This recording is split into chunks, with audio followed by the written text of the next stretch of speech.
So there's what we call optimal sleep health, and Yeah. there's three things. So one is Okay. duration, and you're right, that may be different for everyone.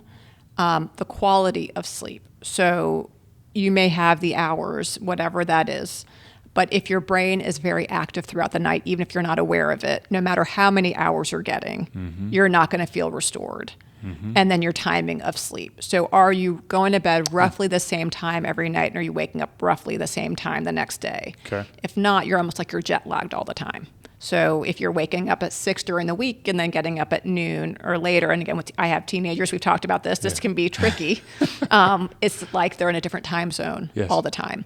And then that can create its own jet lag, in a sense, what we call social jet lag. Yeah. Because then you have to try to regroup and try to go to bed early on Sunday night after you woke up at noon on Sunday afternoon. Yes. And that can be hard. And then you may shrink your sleep time because you're like, I can't go to bed, and now I got to get up at 6. And then you get into this cycle. And then our teens typically need more like 9.5 hours sleep, Okay. which they often are not able to get during the week for a variety of reasons. Yep. But you're right. So depending on what's going on, so I will use insomnia. So actually with someone who has chronic insomnia, what you tend to find is that their sleep efficiency, so how good they go to, like how much sleep they actually get when they fall asleep, doesn't tend to be as good. What ends up happening is, there's anxiety around the idea of sleep. Am I going to be able to do this?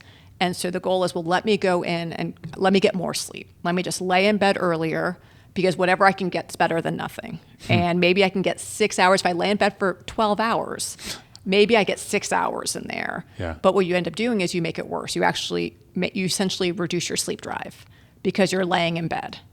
And so you actually, in those cases, you want to shrink your sleep time. So you want to restrict it and say, okay, well, I'm going to, no matter what, wake up at, say 6 a.m. or whatever the time is, but instead of going to bed at 9 o'clock, I've had people go to bed at 6 o'clock in the evening. If they have to get up at 6, don't go to bed till midnight or 1. Yeah. Do your routine, do everything, and then wind down a little beforehand.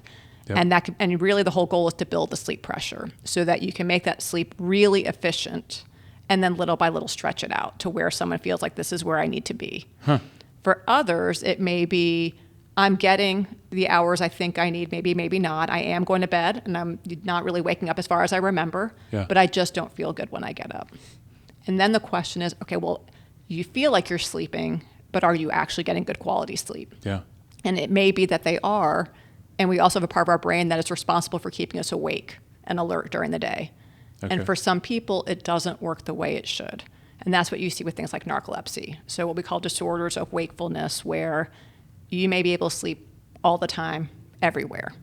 And the quality may not be the issue. It may be, hey, the alerting issue, the learning part of your brain is the problem, and we need to address that.